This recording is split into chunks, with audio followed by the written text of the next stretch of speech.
Hey, say what's happening, man. TIP the King Good, man. Represent ATL, Grand Hustle to the fullest. Letting you know, man, right now, I want my partner Chuck on AllHipHop. What's going on, world? It's your man Chuck Creekmur, aka Jigsaw. We are here with the legend, the King, the King.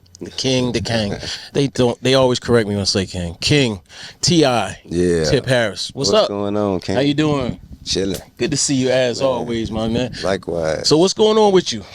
Man, in what spectrum? Yeah, how you doing in life? Man, I'm peaceful. Yeah, you know what I mean? Peaceful. Yeah, that's peaceful. That's a good word. That's a good word. I'm at peace. Yeah. So I wanted to ask you, to start things off, somebody sent me a video of you rapping, freestyle. And under the thing they said, rappers are rapping again. And they were like, Drake and Kendrick inspired Tip to start rapping again. Man, I mean, I wouldn't say that it was the specific point of inspiration, although it was adequately entertaining. Mm-hmm. I think, man, it was very, it was arbitrary, but extemporaneous also, because I didn't plan on doing it. Okay. And when I found out that, so I released a new record with NBA YoungBoy called Long Live LLOGCLAY. And in the promotion of that record, the request to go, to go kick it with Just Incredible came up. And while I was, on the way there, I was just in my mind kind of just finding the appropriate way to decline the invitation to do the freestyle. Okay. I knew that's what they do, and I just generally don't do it for real. Right. And at the end of the interview, he was just like, all right, man, thanks for coming, man. I catch up with you. And I was like, wait, hold up. Y'all don't rap in here? You're not even gonna ask? Right. So I think the afterthought of it all just, kind of motivated me to just, I guess I just really wanted, at that point, I wanted to show myself that it was still, gas in the tank. So you were insulted. They didn't even ask you. Let's just say I was properly motivated. Okay. You know what I'm saying? I won't call it an insult, but I was shocked and appalled. Right. Did the battle, impact you in any way inspirationally? Nah, man. I mean, I think inspiration, always come from within. You dig? Okay. Like, I think for me to be inspired properly, there has to be an impact made through my personal experiences. I don't think I have much of a byproduct of inspiration from other artists and their experiences, but I will say I was intrigued. I was interested. You know what I mean? Definitely tapped in, and I think that it was an eloquent display. It was an eloquent display of strategic warfare. So I agree with you, and I'm not gonna ask you who won or anything like that, but unless you want to offer that. But I mean, I think that's like a spectators, like a fans. I don't think like, people who in the industry or who in the game actually. I don't think it ain't for me to weigh in. It's for the people. The people are supposed to chime in and see. Yeah, and they definitely chimed in. Yeah, I've definitely seen. I've seen the takeaway. Yeah, you feel me? I mean, I think that man, that level of skill deserves significant acknowledgement, and whatever the issues were or are, they've been properly expounded upon. Yeah. And shit, we get from it what we got from it. Yeah, being from your walk, you've been through a few of these, and we've seen a lot of them.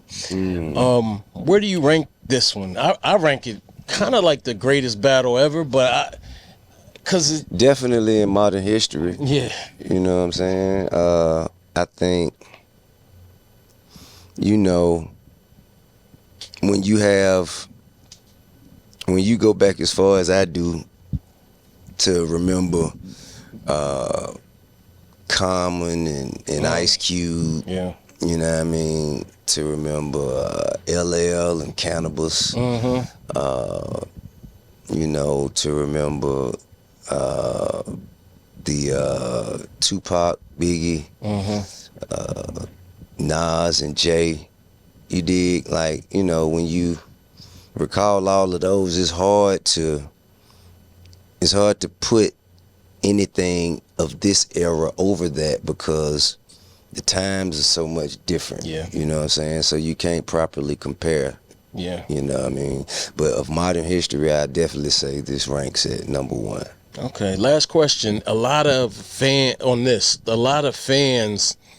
the memes, the internet, the chatter, like what did that play a role in it? I can't say. I think that's for the fans and the observers to chime in on. It's hard for me to. I just can't put myself in the. I can't put myself in the stands. You know what I'm saying? I just see it. I see it differently. Yeah. So I think my opinion is that of a professional opinion. You feel me? Yeah. I don't really look at it as just an observer. You feel me? It's kind of like, you know, I'm in the league that this competition, you know, is participating in, so or actively, I guess, sanctioned by. Yeah. So I just feel more of an inside take on it. Gotcha. than and then I know both of the guys personally. Yeah. And I work with them. You know what I'm saying? And I appreciate them both. So, you know what I'm saying? I let the fans do all the spectating. Okay. All right. So let's talk about Long Live OG Clay, rest in peace Clay Evans. Right on. Your manager, former manager. Yeah. Talk about, what did he mean to you as your manager and friend? I mean, man, Clay is an integral piece and just undeniable asset to T.I. Grand Hustle. And, you know, I guess my career as a whole, definitely an architect of the path that I've walked and the empire that we've built. And also a mentor and a brother, you know. And I mean, it's hard to put it into words because as I see it, it's immeasurable. Yeah. It seemed to make this song, you know, and it's a little over a year since he passed. Right. Was that painful, difficult? I have to say it was therapeutic. Okay. The song was made like, you know, like the night before or a couple days before his service. Okay. So, you know, it was fresh on my mind, heavy on my heart at the time, and that was around the time YoungBoy reached out and wanted to work. And, you know, when I heard the record, that was the only thing that I could tap into at the time, and that's what we got from it. Got you. How is it? So he came to you with. Yeah. Okay. Yeah. Gotcha. And how did it turn into this dedication? The spirit of the content. Yeah. It was for, I think he wanted to do something for the album that he last put out. And I think that, I guess the elements of this particular record wasn't, how can I say, it didn't align with the spirit of the rest of the records that was on that album. Gotcha. And so when I found out that it wasn't being used, that's when I, you know, made the request to use it myself. All right. Talk about, Clay as a manager. What made him so good? I believe you got to say experience, relationships, personal knowledge of the business. I guess an expansive take on different cultures and what make certain regions domestically and internationally, what make them special, and how they can be applied to our business model, and tenacity, passion. He was in the military, so that was probably part of it, right? Yeah, probably so. Probably a host of things. Yeah. You mentioned being a mentor to you in some ways. How did that manifest? I mean, he had already been in the business for so long prior to us meeting that there were just so many things he was aware of and knowledgeable of that was passed down directly, indirectly, purposefully, and it's incoherently. Just being around someone with that level of experience and that much information, you're gonna pick things up whether you expecting to or not. Yeah.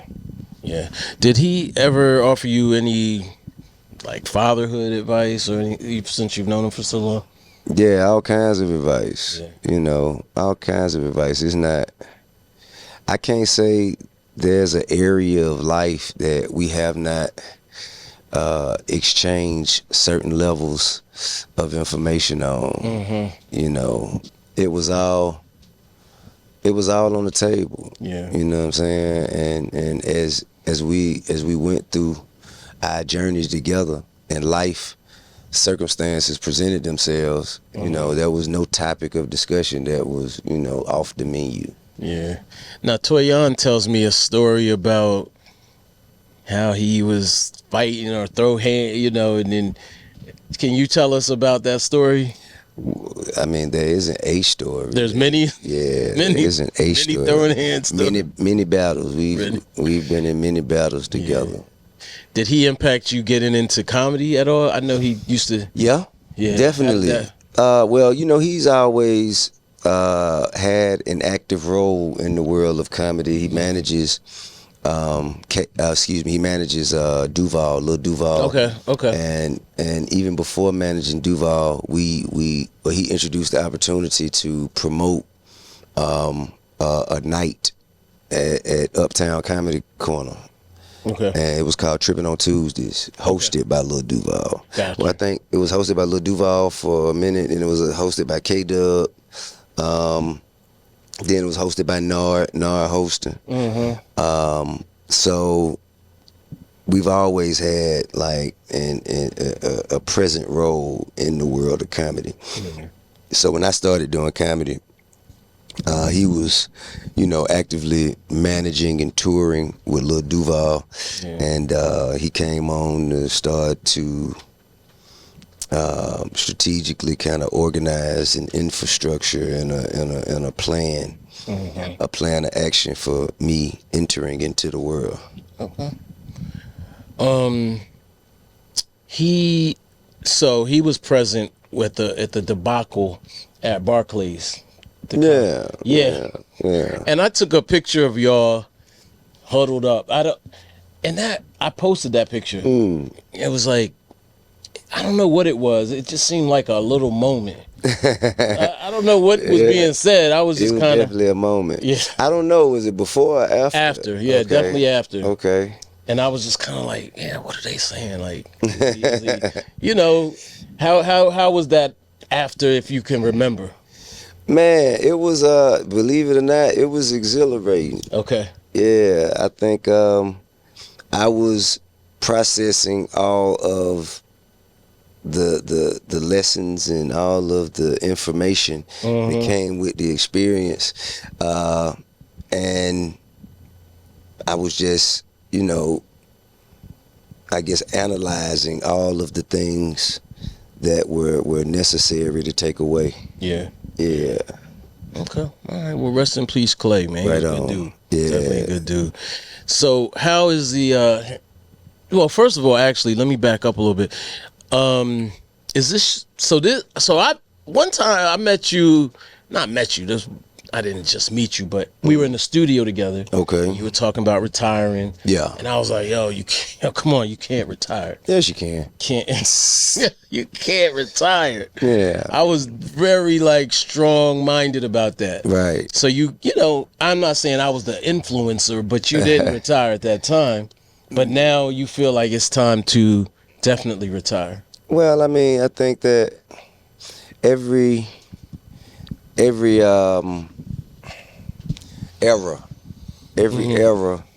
must have a beginning, a body, and a completion. So in order to properly define an era, you have to conclude it. And I think that we've benefited so greatly from the industry, the culture, from the music, that it's time to pass it down. You know what I'm saying, and move on to other things, other areas of art, other areas of investment of time, talent, energy, that that can bring about new eras. Gotcha. In order to begin, you must end. Man, you really put that in. I'm listening to Ghostface Killer earlier. He's like, nah, I'm rapping until I turn to dust. I'm just not I think gonna that's stop. a personal decision. And now, mind you, I'm not saying that I'm gonna stop making music. Okay. I'm just saying T.I. as an artist, there's a conclusion to it. And I feel that this is a time where, if I look back, all of the different periods of my life have been memorialized with albums, songs, music. And I've said just about as much as I care to say. You know what I mean? So, now it's time to speak through other mediums. Is it hard to write now? Is it? No, it's not hard. Not at all. Okay. Yeah, not at all. As life impacts me, my creativity speaks through those experiences. Yeah. Yeah. So is Kill the King, Kiss the King, is that a double album? Is it a half and half? Not necessarily a double album. It's more so two separate projects. Okay. Two separate projects which thematically have different elements of my personality. Okay. Kiss the King is more of a how can I say, more of a vibe, dedicated to my thoughts, feelings, and experiences with females, and the time that I've spent with females, and the lessons I've learned, and all of the beauty, and then the triumphs, the troubles. Yeah. You know what I'm saying? All of the things, the heartbreak. Yeah. The enlightenment that comes from that. We're gonna put it to music and to celebrate those moments. Okay. And Kill the King would be the same for, I would say, conflict, controversy,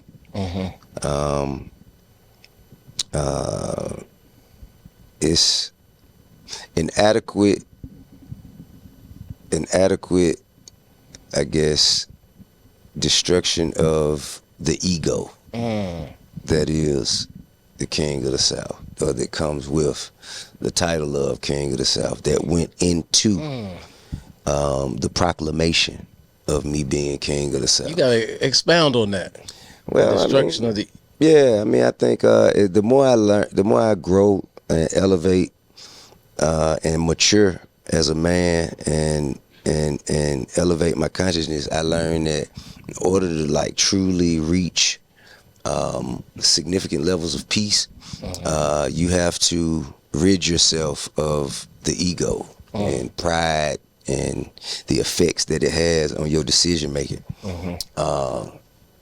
And I think that, you know, and that is what goes into the title, Kill the King. Okay. Wow, that's deep. How? Okay, first of all, when's it coming out? Because we've been talking about this for a minute now. Come on. You know what I'm saying? But I would say it is effectively, you know, being produced, and we're writing and producing and creating, and we have a plethora of different records. I could put it out tomorrow if I so desired, but this being the last, it prompts me to put a lot more effort, energy into making sure all of the messaging, all of the things I'd like to say in my departure are properly being put into it. So are you going forward? Well, first of all, can we get a posse cut with the fam, like a whole? We doing a whole PSC album, a whole project. Yeah, we about to release a Gangsta Grills, Okay. the drum. Okay. Oh, the 31st of this month, we're actually releasing a new record. The PSC is. It's called Rico. The first PSC record, called Switch, did phenomenally well. Thank you for your support. And now we are gearing up to release Rico. What's Rico about? Duh. It's kind of self-explanatory. I think it's about the new, I guess, infatuation rappers have had with district attorneys, and how, you know, how our opinion on, you know what I'm saying, what that impact derives from, you know, or what that infatuation derives from. Yeah. But nonetheless, it'll be out on the 31st. So let me ask you, how do you feel about that? Because it feels like they got the, you know, rappers as the new mob almost, you know, because Rico was created for the mob. Yeah. Organized crime. Yeah. I mean, man, so I think hip hop, at its purest form, at its origin, was a reflection of the conditions of our community. And, you know, for better or for worse, crime has been and is now ever present in the communities that these rappers are fortunate enough to make it out of. So the essence of that, or the elements of that, will always be present in the music if it's spoken with any level of sincerity or any genuine spirit. And now the thing is, you have to ask yourself, what is the expectation? What is the expectation of the artist? Is the expectation that one comes from a place and earns lessons from a place that once they're able to remove themselves from, they completely abandon and ignore, you know, the value that comes with that? Do they completely ignore and abandon the people? I believe it's sort of like, I compare it to, let's say on a professional level, let's say there was a community in the suburbs, and, you know, everyone wanted to be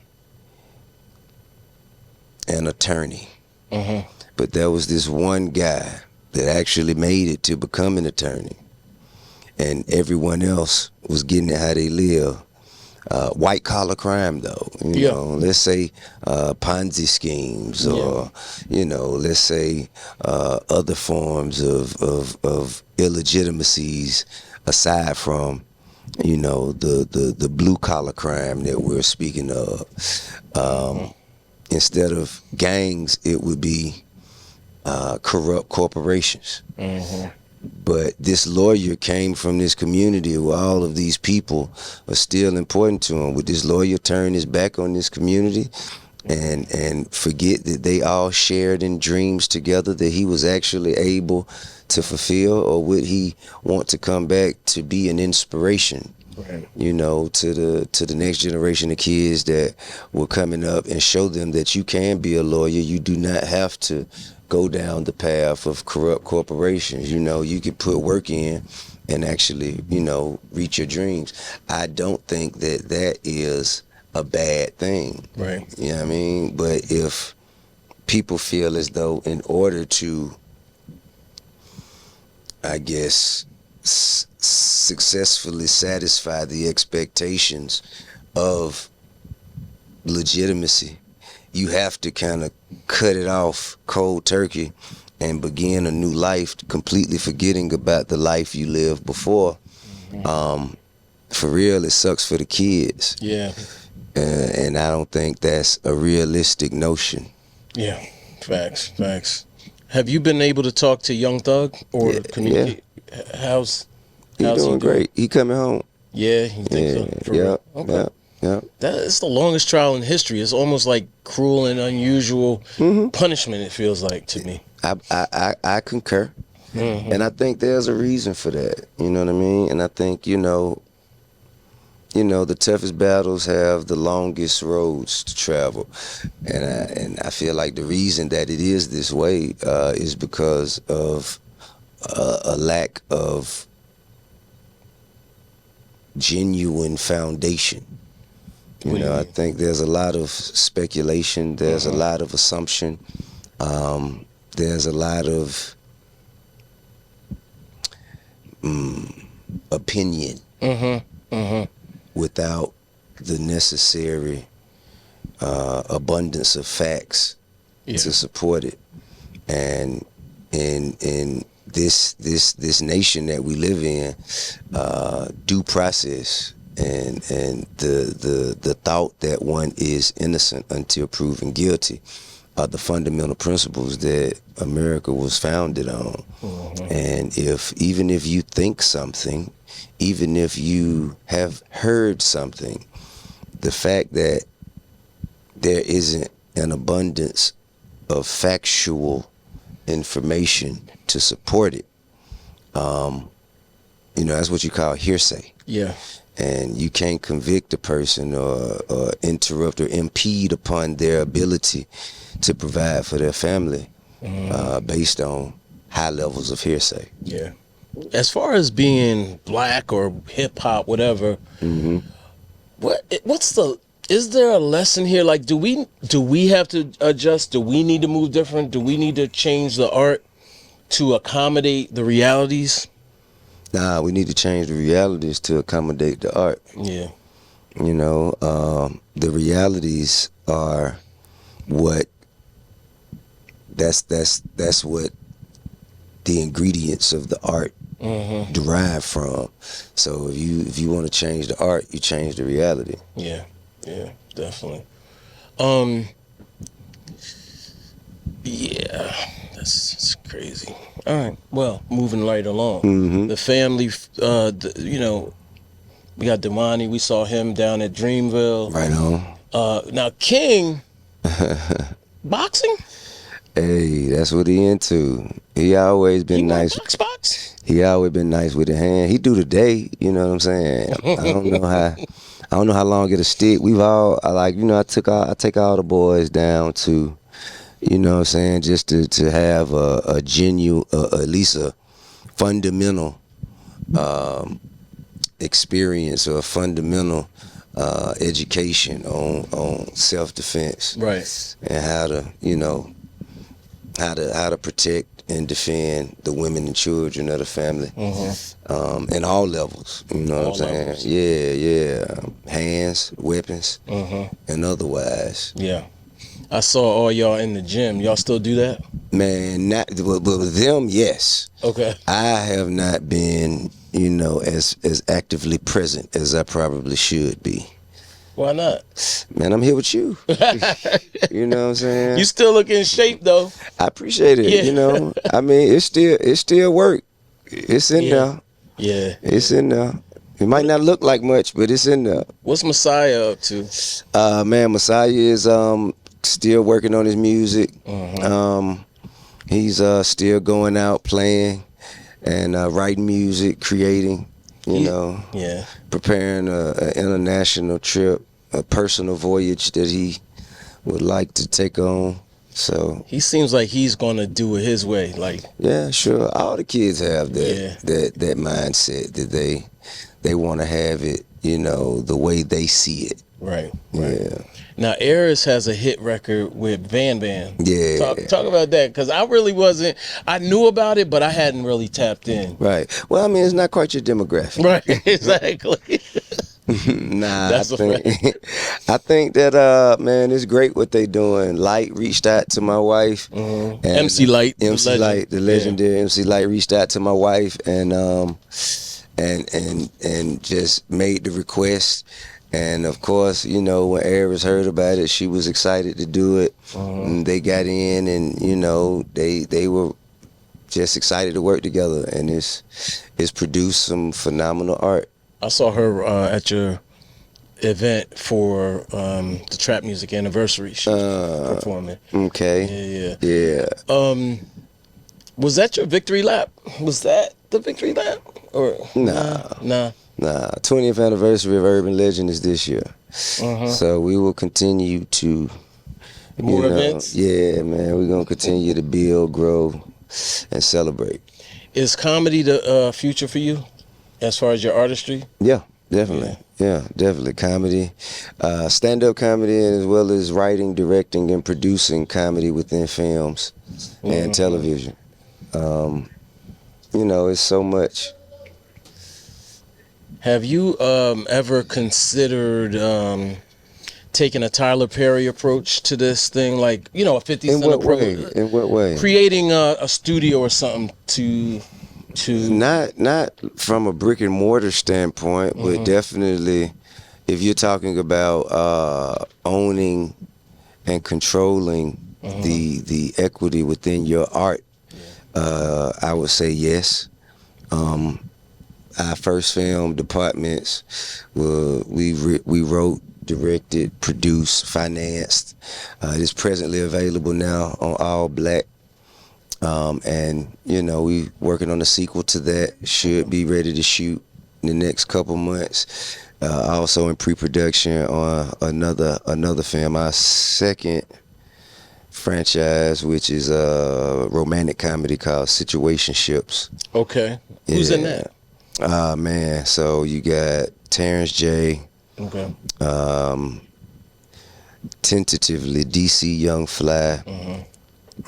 Tentatively Carlos Miller.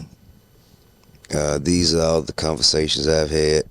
I don't want to hold nobody's feet to the fire, but these are the verbals that I've spoken with. Okay. And there's another roster of female talent that I don't want to speak upon just yet. You know what I'm saying? I've got some verbal interests, but I don't want to say too much. Okay. You wrote it? Yeah. Okay. And what about now I'm just thinking ATL part 2? What's Yeah. that's in the works? It can happen. Okay. It can happen. Have y'all Yeah. okay. Yeah. Conversation? Sure. Yeah. We were very close. We were finishing up a script and beginning to so it was green lit, just it was waiting for a script to be turned in, which we were very close to completing. And the untimely passing of Nipsey kind of took Lauren out that space. Yeah. And so, we just waiting on her to get back ready to convey Nunu to the world. Yeah, the new. Mm-hmm. All right, well, I ain't gonna hold you, but I do gotta ask you one opinion. I get your opinion on AI and what you think about it, particularly how it might impact hip hop. Because I mean, I think that, you know, all new pieces of technology, they are convenient, they can be helpful, but if used for the wrong reasons or fall into the wrong hands, they can definitely be detrimental to the progress or the maintaining of the integrity of any particular culture or industry. So I think this is no different. Yeah. There are great things about it, and then there are horrific things about it that have to be, that the culture and the industry have to be protective of and make sure that things kind of play out in a way that yield greater benefit than detriment. Yeah. What do you enjoy doing? Like, you seem so serious right now. Are you tired? Nah, I ain't tired. I ain't tired. You laid back? I'm chilling, yeah. I'm at peace. Yeah, oh man, I gotta know that piece. I'm chilling. Yeah. What do you like doing when you just... I don't know, when I just I don't know. Spend time with my kids. Yeah. Go see comedy. Okay. Make music. You know, just kick it. Surround myself with positive people who exude positive energy. Laugh. You know, reminisce. Yeah. Whatever activities we're engaging in, it's really going to be only as good as the people you're around. If you're around people who produce positive energy, whatever you're doing, you're going to have a great time. If you're doing something that you enjoy doing, and you're around people that don't provide that level of energy, you're not going to enjoy yourself. Yeah. So, you know, the quality of the characters of the people around you is really what's going to dictate and determine the time you have. Okay. Last question. Promise. Okay. I promise. This is an election year. I'm not going to ask you nothing crazy, but this is an election year. In your opinion, what's at stake right now? I know you had a lot, you know, it was a lot, you know, when you were like the last 4 years. You know what I mean? You've been through a lot. Did you feel like you were attacked and that, I know you were attacked. Let me not even ask that question. I know you were attacked. Forget the question. But what's at stake for us? I feel like this year has just been crazy to me. Man, I think my official takeaway is, regardless of my opinion or regardless of my thoughts, the world goes on. I just watched Mad Max over the weekend. I don't want to hear that. I haven't seen it. It's good though. Life goes on, bro. You know what I'm saying? I think, you know, glory to God, His will be done one way or another. So ain't no use in, you know, putting too much energy in preventing this or promoting that. You just continue to do good, continue to be the best you can be, and, you know, I think the rest gonna fall in place and take shape the way it's supposed to. All right. Fair enough. I appreciate you. So next time, when you still don't want to tell us when the album is dropping though, like I could tell you something. You know what I'm saying? I mean, that don't necessarily mean it's gonna align with the actual series of events. But this year though, potentially. Okay. There will be more music released this year. Yeah. I will tell you that. All right. Well, salute, respect. Love and respect, man. AllHipHop. And thank you, man. Yeah, thank you for always being, you know, a staple, ever present in the community for the culture. Thanks, man. Appreciate it. Love and respect.